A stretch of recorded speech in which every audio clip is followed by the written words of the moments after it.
देखिए, सच्चाई तो ये है कि महिला आरक्षण पास हो चुका है। महिला आरक्षण पास हो चुका है। भारतीय जनता पार्टी महिला आरक्षण को पास नहीं करना चाहते। महिलाओं के लिए पास नहीं करना चाहते। महिला आरक्षण तो पास हो गया और इधर सभी दल एक हो गए डिलिमिटेशन की बात को लेकर के। तो भारतीय जनता पार्टी की साजिश, भारतीय जनता पार्टी का षड्यंत्र, भारतीय जनता पार्टी जो महिलाओं को धोखा देना चाहती थी, उसका पर्दाफाश हो गया। इसीलिए अपनी हार को छिपाने के लिए महिलाओं को केवल मुद्दा बना के रखना चाहते हैं। नारी बंधन को केवल नारा बनाना चाहते हैं। महिला मुद्दा रहे, नारी नारा बन जाए।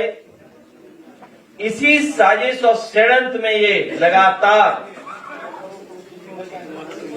सड़कों पर और सदन में कर रहे हैं। हमारे मुख्यमंत्री जी की भाषा गिरगिटी भाषा है। उनकी भाषा गिरगिटी है।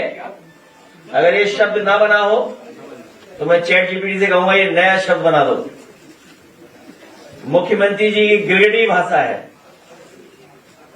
अगर उनका पुराना स्टेटमेंट निकालें और आज का स्टेटमेंट पढ़ें और देखें और सुनें तो आप खुद जानते होंगे असली गिरगिट कौन है और महिलाएं कितनी असुरक्षित हैं। इनकी भाषा, इनके व्यवहार की वजह से, भारतीय जनता पार्टी के काम करने की तरीके की वजह से लोग कानून को नहीं मान रहे हैं। न्याय के लिए न्याय की संस्थाओं पे भरोसा नहीं कर रहे हैं। अपने हाथ में कानून ले रहे हैं और आगे बढ़कर के अन्याय भी कर रहे हैं। हाल ही में जब अभी मैं हरदोई गया था तो हरदोई में बेटी के परिवार से, उसके भाई से और उसके सगे संबंधियों से सबसे मुझे मिलने का मौका मिला था। उन्होंने जो दुख बताया, जो उनके साथ जिस तरह का व्यवहार हुआ है, बेटी जगह जगह गई अपने न्याय के लिए। वहां के पुलिस कप्तान के पास कई बार गई, लिखित उसने दरखास्त दी। कई बार व्यक्तिगत खुद मिलकर के जन सुनवाई में उसने अपनी बात रखी। जन सुनवाई पोर्टल पे अपनी शिकायत रखी। और महिलाओं की सुरक्षा को लेकर के एक और पोर्टल है, एक और व्यवस्था है, उस पे भी अपनी शिकायत की। थाने पे गए, कप्तान से मिले, एसओ, सीओ, जाने कितने अधिकारियों से मिले, लेकिन उसके बावजूद भी उसे न्याय नहीं मिला। और वर्चस्ववादी लोगों ने, भारतीय जनता पार्टी के समर्थित लोगों ने उसकी हत्या कर दी। उस परिवार की मांग है कि उत्तर प्रदेश की सरकार की जांच में उन्हें न्याय नहीं मिलेगा, उसकी सीबीआई जांच हो, उनके परिवार की आर्थिक मदद हो।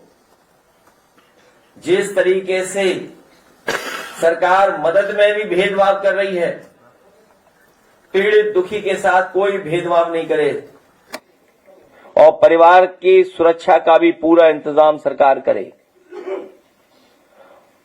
और सरकार और मुख्यमंत्री जी के काम करने के तरीके की वजह से, उनकी ठोको नीति की वजह से, उनके बुलडोजर की वजह से और उनके ये कहने के हड्डी पीस देंगे, पीस पीस कर देंगे, पता नहीं क्या स्टेटमेंट था उनका, उसकी वजह से बनारस में भी एक हत्या हो गई। गाड़ी से टकराने के बाद गांव के लोगों ने या आपस में जो झगड़ा जो भी हुआ हो,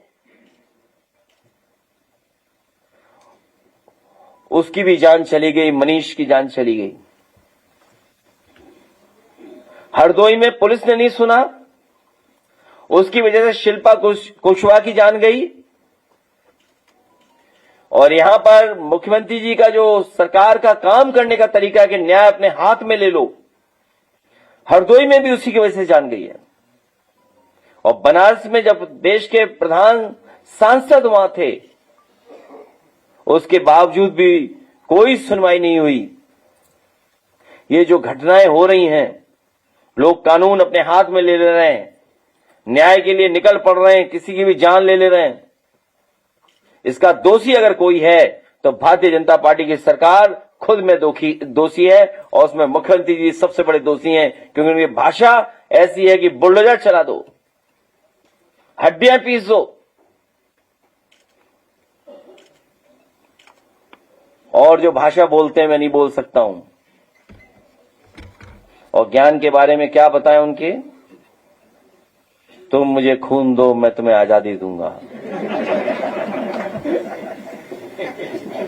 बिजली बनाई नहीं, ये जो स्मार्ट मीटर लेकर के आए हैं अपने लोगों को लाभ पहुंचाने के लिए, कि महिलाएं निकल पड़ी हैं, मीटरों को फेंक दिया है। कोई अगर ये कर रहा है तो वो भारतीय जनता पार्टी, उनकी सरकार जनता की जेब से पैसा निकाल करके, गरीबों के पैसे निकाल करके अमीरों की जेब भर रहे हैं। और पहले ही कहा था कि महंगाई का वो स्टडी कर रहे हैं, उनके बड़े बड़े इकोनॉमिस्ट जो कभी साइंटिस्ट भी हैं उनके साथ, उन साइंटिस्ट लोगों ने कभी दूध पिलवा दिया था मूर्तियों को। भगवान गणेश जी को दूध पिलवा दिया था। बाद में कई अखबारों में निकला कि वो सरफेस टेंशन एक है थ्योरी, जिस तरह की हमारी डिब्बी जलती है, उसी की वजह से वो प्रोसेस हो रही थी। हमारे मुख्यमंत्री जी की जो भाषा है,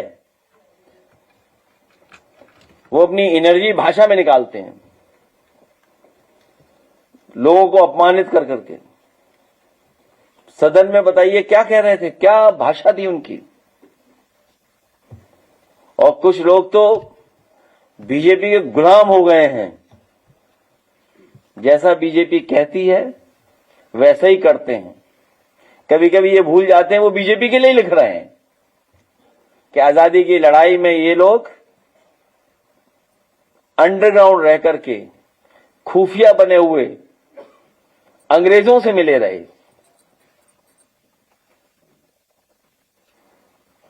और फिर हरदोई में बीजेपी के लोग कह रहे थे कि हम लोगों ने कोई कारखाना नहीं लगाया।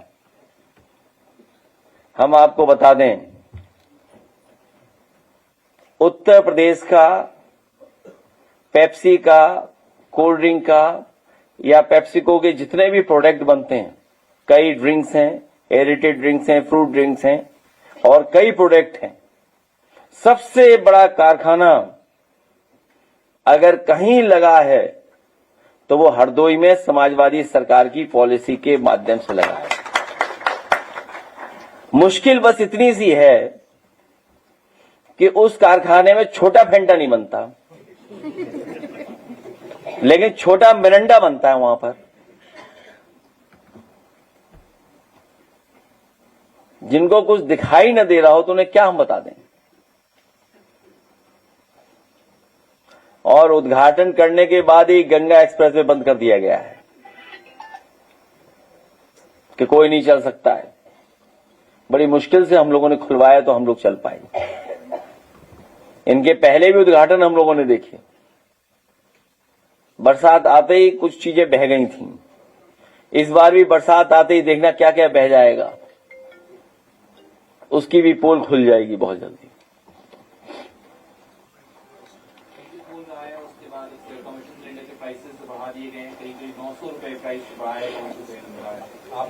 और सिलेंडर के बढ़ने से, गैस की कीमत बढ़ने से केवल सिलेंडर महंगा नहीं होता है। खाना पीना, रोटी, कारोबार और महंगाई बढ़ना शुरू हो जाती है। तो केवल सिलेंडर महंगा नहीं किया है, अब महंगाई बढ़ना शुरू हो गई है। और देखते जाइए किस किस चीज की कीमत बढ़ेगी।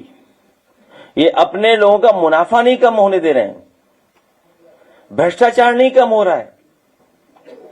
अभी देखिएगा उत्तर प्रदेश में सभी सड़क बनाने वाले ठेकेदार जो हिसाब किताब कुछ करके आए थे, कभी कभी हमारे पत्रकार साथियों ने यहां भी सवाल पूछे थे, वो खुद हाथ खड़ा कर देंगे कि अब सड़क कैसे बनाएं। बंगाल में स्ट्रांग रूम को सुरक्षित रखने के लिए देख रेख में ममता बनर्जी खुद 4 घंटे रात में बैठना। यही तो मुश्किल है कि हम किस पे भरोसा करें। आपको याद होगा रिवॉल्वर से वोट रोका जा रहा था, रिवॉल्वर लगा करके वोट रोक दिया था। और मुझे तो लगता है कि उत्तर प्रदेश में जो भारतीय जनता पार्टी ने, इलेक्शन कमीशन ने मिलकर के प्रैक्टिस की थी, ट्रायल किया था, उसका पूरा ऑपरेशन उन्होंने वेस्ट बंगाल में कर दिया है और पूरा पैरेलल स्ट्रक्चर क्रिएट किया है सेंट्रल फोर्सेस का, पूरा का पूरा पैरेलल स्ट्रक्चर बनाया उन्होंने कि कैसे बंगाल में किया जाए। लेकिन उसके बावजूद भी दीदी वहां पर जीतने जा रही हैं, दीदी ऐतिहासिक वोटों से जीतेंगी। इलेक्शन कमीशन ऑफ इंडिया ने काउंटिंग के लिए स्पेशली अलग उसको डिजाइन किया है कि क्यूआर सिस्टम में अलाउ किया है और उन्होंने कहा जो भी काउंटिंग में जाएगा तो वो 3 पैरामीटर को क्रॉस करने के बाद। क्यूआर की बात कर रहे हो, स्मार्ट मीटर क्यों फेंके जा रहे हैं? टेक्नोलॉजी है ना वो भी। तो जब स्मार्ट मीटर फिक्स सकते हैं तो क्या पता क्यूआर मोड में क्या कर रहे हो बीजेपी के लोग। बीजेपी की लाई हुई टेक्नोलॉजी पे भरोसा नहीं कर सकते हैं। एक बार मैंने पहले भी कहा था, आपसे याद कीजिए, अभी हमारे सैफई में एक ड्रोन उड़ा, हालांकि वो प्राइवेट कंपनी का है, मैं प्राइवेट कंपनी पर आरोप नहीं लगा रहा हूं, लेकिन बीजेपी की सरकार में हो क्या रहा है, उड़ते ही वो खेत में गिर गया, बताओ। और बाद में उन्हें जिस खेत का नुकसान हुआ, जब हम लोगों ने आवाज उठाई तो जितनी फसल का नुकसान हुआ उन्हें भुगतान करना पड़ा। लेबर डे है कि आज विश्व श्रमिक दिवस है और इस मौके पर जो नरेगा के मजदूर हैं उनकी मजदूरी सरकार काफी कम दे रही है, 250 रुपये, शहरों में 400 रुपये आमतौर पर मजदूरी मिलती है। लेबर वेजेस को लेकर के चिंता करनी चाहिए और लेबर के अधिकारों की बात होनी चाहिए। बड़े संघर्ष के बाद ये कानून और अधिकार बने थे और मिले थे मजदूरों को। भारतीय जनता पार्टी की सरकार ने उद्योगपतियों से मिलकर के कोविड के सहारे, कोविड के बहाने उद्योगपतियों के सहारे पर इन कानूनों को भी कमजोर किया है। और हाल ही में जो घटना हुई, हमें उम्मीद है आज जब पूरी दुनिया में, देश में लेबर डे मनाया जा रहा है, उसमें याद किया जा रहा है उनके संघर्ष को, उनके सुविधाएं कैसे और मिले, अर्थव्यवस्था में कैसे उनका योगदान हो, हमारी आपकी तरक्की में और उनका योगदान कैसे बढ़े। तो सरकार को सभी लगे हुए मुकदमे वापस ले लेने चाहिए जो नोएडा में बड़े पैमाने पर उनके साथ भेदभाव हो रहा था। दिल्ली का, वहां के मजदूरों का वेतन और हरियाणा का जो वेजेस थे वो अलग थे। तो कम से कम नोएडा के मजदूरों के सभी मुकदमे वापस होने चाहिए। आज के दिन सरकार से हमारी मांग है। नोएडा में उनको पनिश किया जाता है, दोहरा चरित्र। मैंने यही कहा, यही तो गिरगिट फार्मूला है। यात्रा में अचानक से 10,000 रुपये बढ़ा दिए गए। उत्तर प्रदेश के 17 करोड़ रुपए हज यात्रियों से अलग से लिए जा रहे हैं। अध्यक्ष जी, जिस तरह से धार्मिक यात्राओं में समाजवादी सरकार में बड़े पैमाने पर सुविधाएं मिली थी। श्रवण यात्रा के सहारे उन यात्राओं में फ्री बुजुर्गों को हम लोग यात्रा कराते थे। सभी धर्मों के आयोजनों में सरकार को सहयोग करना चाहिए। यही हमारे देश की खूबसूरती है, यही हमारे देश की हिंदुस्तानियत है। अध्यक्ष जी, जिस तरीके से वेस्ट बंगाल में अध्यक्ष जी जिस तरीके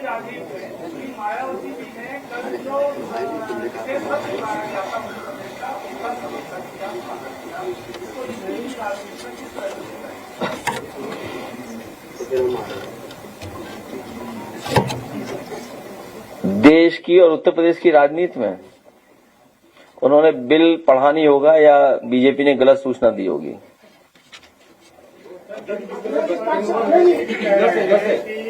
जो काम का दाम नहीं देगा उसका काम तमाम होगा, लेकिन इस जो बयान है इसको किस नजर, क्या उनको भी पता है कि श्रमिकों को काम का दाम नहीं मिलेगा? जब इतना बड़ा आंदोलन हुआ है तो उनकी जानकारी में हर चीज है। मिलकर 2023 में पास किया था, लेकिन जो पार्टी जोड़ता जय श्री राम का नारा देती है, जय श्री राम को साथ नहीं हो सकती, उससे हमारे लिए काम हो सकता है। भाजपा की हर साजिश हारेगी, भाजपा का हर षड्यंत्र हारेगा। जनता बहुत जागरूक है, समझदार है, इसीलिए महिलाएं उनके आंदोलनों में जुड़ नहीं रही।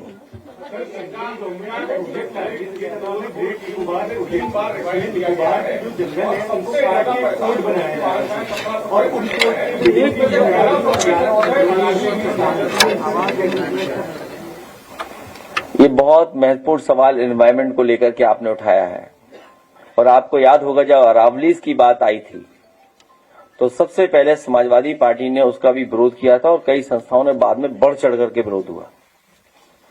अरावलीज को बचाने के लिए निकल पड़े लोग, ये भारतीय जनता पार्टी के लोग हैं जो अरावलीज को ही बेचने की तैयारी में थे। और भारतीय जनता पार्टी जब भी कोई काम करती है वो पहले से तय करती है किसको टेंडर देना है, उसी हिसाब से उसकी तैयारी करती है। इनको पर्यावरण से, इन्हें धरती से, धरती पर नदियों से, पानी से, जंगल से कोई लगाव नहीं है। केवल इनका लक्ष्य पैसा और वोट। एक आंकड़ा है कि कोलकाता में चुनाव हो रहा था तो 27,300 सीआरपीएफ के जवान तैनात थे, वही मणिपुर के पूरे राज्य में सिर्फ 9,000। और केंद्र सरकार का ये कहना है कि चुनाव होने के 2 महीने बाद तक सीआरपीएफ के जवान वहां तैनात रहेंगे, इसको आप कैसे देखें? मैंने अभी कहा कि पूरा पैरेलल स्ट्रक्चर क्रिएट किया है सेंट्रल पैरामिलिट्री फोर्सेस का, इलेक्शन कमीशन और बीजेपी ने मिलकर के। योगी जी ने कल विधानसभा में जब विपक्ष के लोग जाति गणना की मांग कर रहे थे, गाजीपुर घटना की बात कर रहे थे, हरदोई की घटना की बात कर रहे थे, तो योगी जी ने यह कहा कि मजहबी आरक्षण नहीं मिलेगा। पढ़े लिखे लगते हैं तुम्हें? आपने स्मार्ट मीटर के ऊपर काफी जो बताओ, आप हमें कोई बताइए जो पार्लियामेंट से जो पास हो गया हो, जो एक्ट बन गया है, जो बिल पार्लियामेंट से पास होकर के एक्ट बन गया, उसके खिलाफ ये लोग बोल रहे हैं। क्या ये डेमोक्रेसी के खिलाफ नहीं है? क्या अनकॉन्स्टिट्यूशनल नहीं है? क्या ये अनकॉन्स्टिट्यूशनल है? ये बाबा साहब भीमराव अम्बेडकर जी के संविधान के खिलाफ है कि जो सर्वसम्मति से लोकसभा में बिल पास हो गया हो, एक्ट बन गया हो, उसको ये स्वीकार नहीं कर रहे हैं। और जब बीजेपी को लगा कि वो हार जाएंगे तो उन्होंने रात में ही नोटिफाई किया कि नहीं किया? सर, उत्तर प्रदेश में कई जगहों पे हाई राइज बिल्डिंग बना रहे हैं। अभी दिल्ली एनसीआर में देखा गया कि एक बिल्डिंग में आग लग गई, 8 तल्ला पूरी तरह से जल गया और वहां पर जब बुझाने का प्रयास हुआ तो वहां तक प्रेशर नहीं पहुंच पा रहा था। जब इनके पास इस तरह की स्थिति काबू करने की जब व्यवस्था नहीं है तो एनओसी क्यों लेते हैं हाई राइज बिल्डिंग के लिए? क्या कहेंगे इस पर? बहुत महत्वपूर्ण सवाल उठाया तुमने। अभी तक तो बीजेपी के इशारे पे सुनने में आया कि झोपड़ियां जला रहे थे, जमीन खाली करा रहे थे। अब ये बड़ी बड़ी बिल्डिंगों में भी आग लग रही है। और ये सच है कि कुछ उद्योगपति, कुछ बिल्डर्स के इशारे पर एफआईआर लगातार बढ़ता चला जा रहा है। लखनऊ में सोचिए एफआईआर कितना हो गया है, लेकिन उसके लिए क्या इंफ्रास्ट्रक्चर है, क्या उसके सेफ्टी के लिए कोई तैयारी है? क्या वहां पर सिक्योरिटी के लिए कोई तैयारी है? और आप तो पत्रकार हो, आपको तो याद होगा कि कई भारतीय जनता पार्टी के लोग ये पूछ रहे थे कि जेपीएनआईसी पे ये हेलीपैड क्यों बना है, ये पुलिस हेडक्वार्टर पे हेलीपैड क्यों बना है। जो बिल्डिंग लॉज हैं वो ये कहते हैं कि अगर इस ऊंचाई से ज्यादा कोई बिल्डिंग बन रही है तो उसकी फायर एंड सेफ्टी के लिए एंड सिक्योरिटी के लिए आपको उस बिल्डिंग पे हेलीपैड बनाना चाहिए। ये बिल्डिंग लॉज के अंदर आता है। तो आप बताइए, जेपीएनआईसी में और पुलिस हेडक्वार्टर में जो ऊंची बिल्डिंगें बनी हैं उसमें हेलीपैड इसलिए बना था कि कल को इमरजेंसी में कोई बात आ जाए, सेफ्टी सिक्योरिटी की कोई बात आ जाए तो हेलीकॉप्टर के माध्यम से चीजों को ठीक किया जा सके। तो जिन्होंने अपना ही बिल्डिंग लॉ नहीं पढ़ा, सोचिए आप। और ये ठीक कह रहे हैं कि उसमें भी कोई ना कोई दलाली हुई होगी, फायर ब्रिगेड जो मंगाई गई होंगी, फायर ब्रिगेड जो मंगाई गई होंगी उसमें भी हो सकता है कुछ दलाली हुई हो। जैसे इन्होंने जो टैबलेट दिए हैं, आप उंगली घिसते रहिए वो हटता ही नहीं है। इसका मतलब क्या हुआ? इसका मतलब क्या हुआ? कोई टेक्नोलॉजी से ऐसी खिलवाड़ की है जो हमें आपको पता ही नहीं है।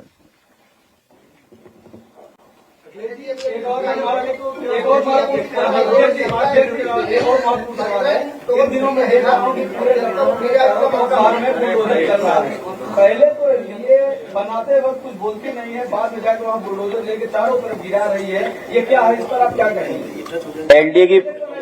एलडीए की पॉलिसी साफ है, इलीगल करो तब भी जेब भरेंगे, जब इलीगल तोड़ेंगे तब भी जेब भरेंगे। उनकी पॉलिसी बहुत क्लियर है भारतीय जनता पार्टी की। पहले आपको इलीगल काम करने देंगे अपनी जेब भर करके, और फिर इलीगल काम जब हो जाएगा तोड़ने के लिए फिर जेब भर लेंगे। ये कौन सी नई बात है? ये तो बीजेपी की पॉलिसी बहुत पुरानी है।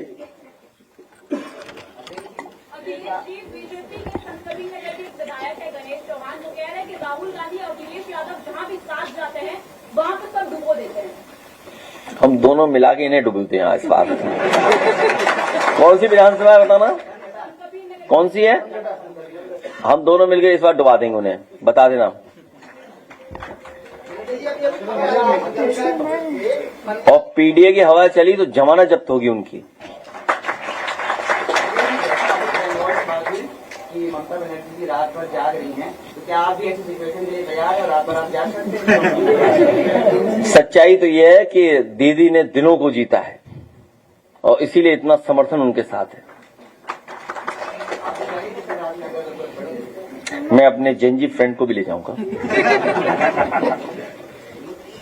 बनारस में जगन्नाथ मंदिर का जीर्णोद्धार के नाम से 350 साल से जो लोग रह रहे हैं उनको विस्थापित किया जा रहा है, और जनता के विरोध के बावजूद भी बड़ा योग्य प्रगति मिला है। ब्रजेश सिंह नामक व्यक्ति, उसने आज वहाँ पे भूमि पूजन किया, जीर्णोद्धार किया। भारतीय जनता पार्टी सबसे बड़ी भूमाफिया पार्टी है। लखनऊ की रजिस्ट्रियां निकलवा लीजिए आप, इलाहाबाद की निकलवा लीजिए, प्रयागराज की, अयोध्या की रजिस्ट्रियां निकलवा लीजिए, मेरठ की रजिस्ट्रियां निकलवा लीजिए, कानपुर की रजिस्ट्री निकलवा लीजिए, वहां तो हत्या भी हुई है जमीन को लेकर के। सबसे बड़ी भूमाफिया भारतीय जनता पार्टी है। मीटर का जो पुलिस निकल रहा है उत्तर प्रदेश के अलग अलग जिलों में, तो उसके लिए क्या मांग रखेंगे आप सरकार से? समाजवादी सरकार बनवाओ। महंगा हो गया।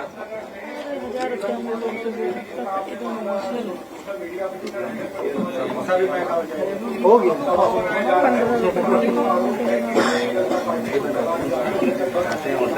कढ़ैया है,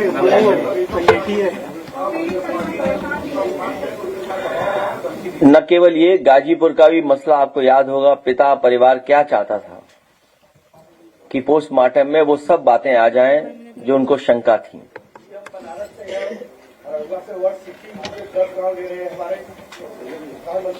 यहाँ आ जाओ, यहाँ आ जाओ, लाओ अपना ज्ञापन दो में। और कौन आया बनारस का? आइए जल्दी आओ, 2-3 लोग हैं बस। जब समाजवादी सरकार आएगी पवन खेड़ा को एंटीसिपेटरी भेज दे दीजिए, इस तरह से उसके ऊपर मुकदमा बयान के बाद बहुत सुप्रीम कोर्ट का धन्यवाद। उनके हर सवाल का जवाब महिला सभा की राष्ट्रीय अध्यक्ष सीमा राजभर देंगी। अध्यक्ष जी, अपनी रिपोर्ट आपने समाजवादी पार्टी सरकार में कुछ तैयार हुआ, उसमें सरकार चली गई। वहाँ के लोगों को बहुत उम्मीदें थी, वहाँ के लोगों ने जमीनें खरीदी आसपास, लेकिन आज तक सब लोग मिलकर के भाजपा को हटाएं। अध्यक्ष जी, कल विपक्ष के खिलाफ भाजपा की महिला मोर्चा विशाल मार्च निकाल रही है। क्या निकाल रही? मशाल मार्च निकाल। कहाँ पर? लखनऊ में। आग लगाने वाले बड़े सावधानी से निकालें, न खुद जल जाए उसमें।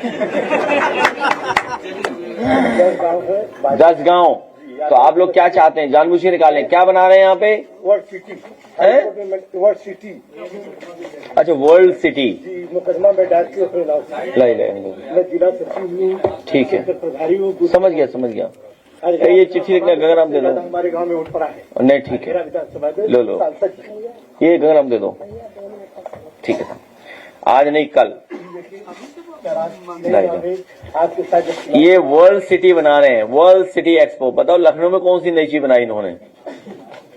और अयोध्या, वहां का master plan Bharatiya Janata party अपने लोगों को लाभ देने के लिए बार बार मास्टर प्लान बदल रहे हैं, बार बार। और ये बना रहे हैं क्या? वर्ल्ड सिटी बनाना चाहते हैं। जो सुविधाएं मिलनी चाहिए आम लोगों को वो नहीं दे पा रहे हैं। अरे बहुत पुरानी बात है। ओहो, हाँ बहुत पुरानी बात है, याद है। इधर देखो। नहीं, ये तस्वीर तब की है जब चिड़ैगांव में मैंने इनके साथ साइकिल चलाई थी। जी। हाँ, बहुत पुरानी तस्वीर है ये। नहीं, अच्छा, चलिए मैं देख लेता हूँ। एक हम लोग चिट्ठी लिखाओ, बैठो। नहीं, ठीक है, आप बैठ जाओ हैं, इस पर करेंगे मदद, ठीक है। और कोर्ट का सारा लीजिए, वकील बोल दो, नहीं लगा देंगे। अध्यक्ष जी से कह देना वहां जी, लेकिन बैठो। अब बीजेपी बदलिए सरकार, इसको लोग यहाँ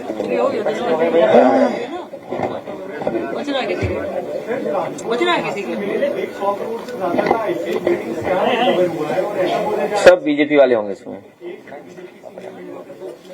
नहीं, सब बीजेपी वाले होंगे। जितना भी करप्शन का काम, इलीगल काम और इस तरह के जो धंधे चला रहे, सब बीजेपी वाले चला रहे हैं। गाँव में किसानों की जमीन जबरदस्ती। तो कब बीजेपी को हटाओगे? हटाइए बीजेपी को। स्वराज इंदिरा गांधी प्रतिष्ठान में आयोजन हुआ है श्रमिक गौरव समारोह का, जहां पर योगी आदित्यनाथ जी ने कहा है कि 2014 से पहले 1 मई को श्रमिक दिवस तो मनाया जाता था, लेकिन उसके पहले श्रमिकों के लिए कुछ नहीं किया गया। तुम मुझे खून दो, तुम्हें आजादी दूंगा।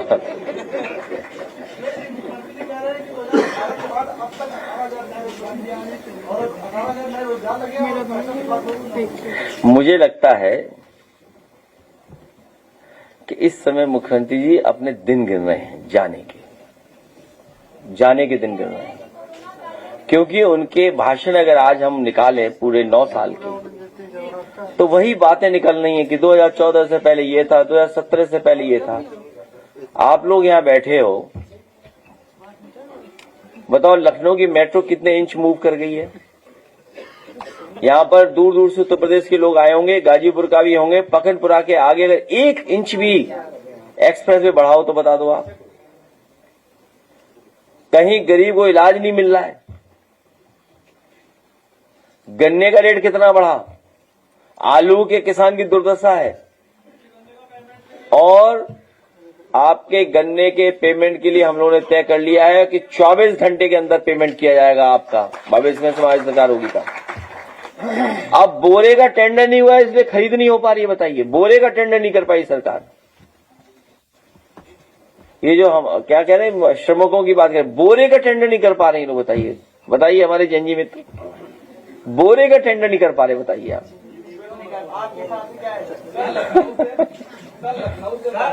और एक सड़क चौड़ीकरण का मामला आया था, सर्वे आया 70,000 पुराने पुराने पेड़ काटे जाएंगे और अभी तक दुनिया आगे कितनी चली गई, पुराने पेड़ को अलग एडजस्ट करने का भी कोई उपाय नहीं समझ में आ रहा है सरकार।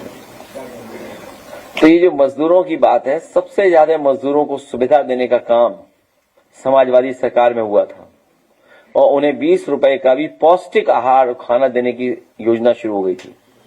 ये जो बच्चों के स्कूल जो बन रहे हैं, जो अटल बिहारी वाजपेयी के नाम पर स्कूल बनाए गए हैं लेबर, उनके लिए लेबर सेस से, वो भी समाजवादी पार्टी की योजना थी जिन्होंने नाम बदल दिया। लाखों लाख साइकिल बांटी थी हम लोगों ने मजदूरों को, लाखों लाख। उनके बच्चे परिवार के बेटियों की शादी के लिए पैसा दिया गया था, उनके इलाज की सुविधा दी गई थी। और मुझे याद है कि जब मैं साइकिल चला करके शुक्लागंज से लेकर के उन्नाव तक गया था, कानपुर से चल करके, बड़े पैमाने पर फैक्ट्रियों से मजदूर हमें दिखाई दिए थे और बड़े पैमाने पर मजदूर साइकिलों से निकल पड़े थे। और उसी समय मैंने तय किया था कि समाजवादी सरकार बनेगी तो इन लोगों के लिए, मजदूरों के लिए जो कारखाने पर आते हैं साइकिल चला करके, इन्हें साइकिल का सुरक्षित मार्ग देंगे। और शुक्लागंज से लेकर के उन्नाव तक हजारों की संख्या में जो मजदूर आते थे उन्हें सुरक्षित मार्ग दिया था साइकिल हाईवे के नाम पर। उसको बर्बाद कर दिया है इस सरकार ने। कितनी योजनाएं गिनाएं। भविष्य में मजदूरों को कानूनी सुरक्षा और उनके स्वास्थ्य को लेकर के और उनकी वेजेस को लेकर के हम लोग महत्वपूर्ण कदम उठाएंगे, क्योंकि बिना उनके अर्थव्यवस्था आगे नहीं बढ़ेगी। उनका शोषण कर करके अर्थव्यवस्था नहीं बढ़ सकती है।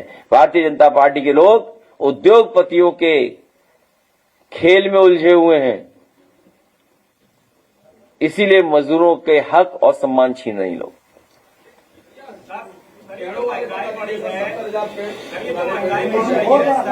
मुझे याद है कि जब नेताजी लोहिया पार्क बना रहे थे, यहां पर पत्रकार साथी पुराने भी होंगे। पुराने कितने हैं? ये सब नए हैं, ये सब नए हैं। हाँ, एक पुराना, एक, दो, तीन और कोई, हाँ अमर उजाला वाले होंगे, पुराने होंगे। मैं बेसिक बात बता रहा हूं आपको। जब लोहिया पार्क बनना शुरू हुआ तो उसमें कुछ विवाद शुरू हो गया था, कुछ लोगों ने विवाद किया था। उस समय कांग्रेस पार्टी की सरकार थी और क्योंकि 5 हेक्टेयर से ऊपर अगर किसी जगह आप पेड़ काटते हैं और पार्क बनाने की काम करेंगे तो उसके लिए आपको स्पेशल परमिशन चाहिए होगी। तो वो लोहिया पार्क का काम उलझ गया था शिलान्यास के बाद। उस समय नेताजी ने पहली बार उत्तर प्रदेश में फैसला लिया था कि कोई भी पेड़ काटा नहीं जाएगा। उसके लिए एक दिल्ली से बहुत बड़े जानकार जिनका नाम था प्रवीण, उन्हें बुलाया गया था और उन्होंने एक भी पेड़ कटने नहीं दिया था।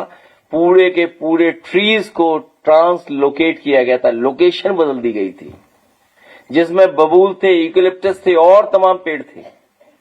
लोहिया पार्क बनने पर एक भी पेड़ नहीं काटा गया था, सब के सब पेड़ बचाए गए थे। तो किस जमाने की बात कर रहा हूं मैं, जब नेताजी मुख्यमंत्री थे तब की बात है। और वहां जो पेड़ लगे हैं पारिजात के या अन्य पूजनीय पेड़, धार्मिक पौराणिक जिनका महत्व है, आज भी लोग हाथ जोड़ते हैं और पूजा करते हैं वहां जाकर करके। सबसे ज्यादा है पारिजात के पेड़ों को अगर किसी ने बढ़ाया तो समाजवादी सरकार में उनका योगदान इनका भी है। क्या नाम है? सुरेश यादव जी का। सबसे पहले पारिजात का पेड़ नेताजी से लगवाया था और सबसे ज्यादा ग्रीन कवर बढ़ा। ये तो पेड़ों के बारे में जानते ही नहीं मुख्यमंत्री कुछ। अच्छा, एक पेड़ का नाम बता दें हमें, वो बताएंगे बबूल, बेर, वनस्पति।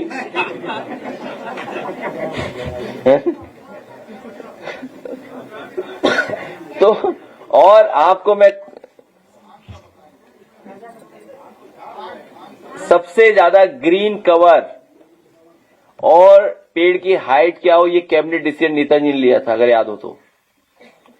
कैबिनेट डिसीजन लिया गया कि छोटा पेड़ नहीं लगेगा, 8 फीट से ज्यादा ऊंचा पेड़ होगा तभी लगेगा, फॉरेस्ट डिपार्टमेंट लगाएगा। और बड़े पैमाने पे यूपी में ग्रीन कवर क्रिएट किए गए थे, ग्रीन बेल्ट बनाई गई थी। और आज भी जब मैं आगरा लखनऊ एक्सप्रेसवे को पकड़ने जाता हूं तो लेफ्ट साइड जो कैनाल पे दिखाई देते हैं बड़े बड़े पेड़, वो सब समाजवादियों के लगवाए हुए हैं। आज भी तख्ती वहां लगी हुई है। आपकी ट्रेन बर्बाद हो गई थी इसी जू में, और कई जानवरों का जो रहने का वो था वो खराब था, उसको ठीक किया गया। सारस के लिए सारस फ्रेंड्स बनाए गए, सारस मित्र। और पहली बार उत्तर प्रदेश सरकार ब्रिटिश बर्ड फेस्टिवल में पहुंची थी, स्पॉन्सर किया था British bird festival. Yogi ji तो जानते ही नहीं होंगे ये बर्ड क्या होता है, और बर्ड का फेस्टिवल, वो भी बर्ड का फेस्टिवल, उसकी भी बुराई निकाल लेंगे। बोले हम चील का करेंगे, चील वाली। सुना है कि गोरखपुर में उन्होंने किसका चील का फार्म बनाया, गिद्ध का। हाँ, गिद्ध का। बताइए, यही तो है। और हमें कहते हैं गिद्ध, खुद गिद्ध का फार्म बना लिया है। हमारी पार्टी को गिद्ध कहते हैं, कई बार लोग कहलवाते हैं दूसरों से, खुद की हिम्मत नहीं है कहने, क्योंकि खुद ही ने गिद्ध पार्क बना रखा है। और लखनऊ में सबसे बढ़िया क्वालिटी प्लांटेशन अगर किसी ने की, समाजवादियों ने की। और आज फिर दोहराता हूं वो बात मैं आपको। अभी एक हमारे मित्र गए थे अहमदाबाद के रिवर फ्रंट के पास, रिवर फ्रंट घूम रहे थे सुबह। उन्होंने इतना बुरा भला सुनाया है अहमदाबाद के रिवर फ्रंट के बारे में, आप सोच ही नहीं सकते। आज भी देश का सबसे अच्छा रिवर फ्रंट समाजवादियों का देन है, वो भी लखनऊ में गोमती रिवर फ्रंट। मगर टिकट लगने लगा है वहाँ पे, तो मत जाओ, किसी त्योहार पे जाना जिधर फ्री हो। और जाने से फायदा भी क्या है, पानी बदबू मार रहा है। तो क्वालिटी प्लांटेशन अगर कहीं हुई है, सबसे अच्छी समाजवादियों की सरकार में हुई है। महंगे महंगे पेड़ लगे हैं, मैग्नोलिया लगा है, टोबोबिया लगा है, लाइजोस्टोनिया लगा है, बहुत सारे लगे हैं।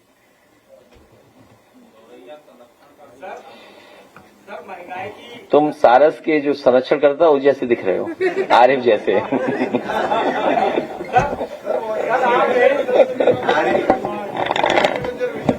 अब क्या बोले, कुछ मत बोलो, सरकार हटाओ।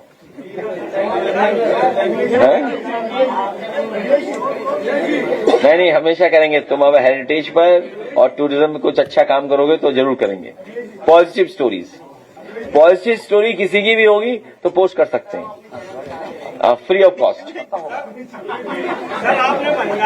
मेरे हमारे पूर्व विधायक कहाँ है, कासिम अली साहब, उर्स के मेले में मस्तान बाबा जी के चादर चढ़ाने के लिए हम लोगों के साथ जुड़ना चाहते हैं, तो हम आइए सब लोग आ जाओ। हैं तुम कहो, हम आधे घंटे बैठे रहेंगे, हम पे कोई काम नहीं है।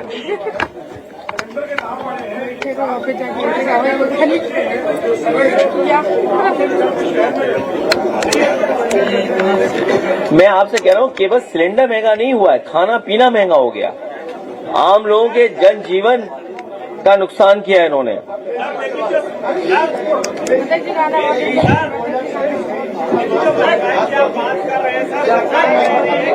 क्या बता रहे हो?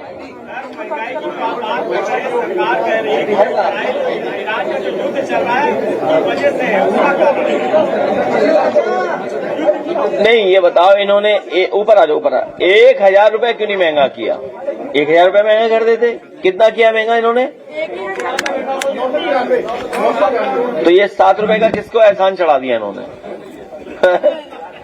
हाँ, 7 रुपए का है, वो भी बढ़ा देते।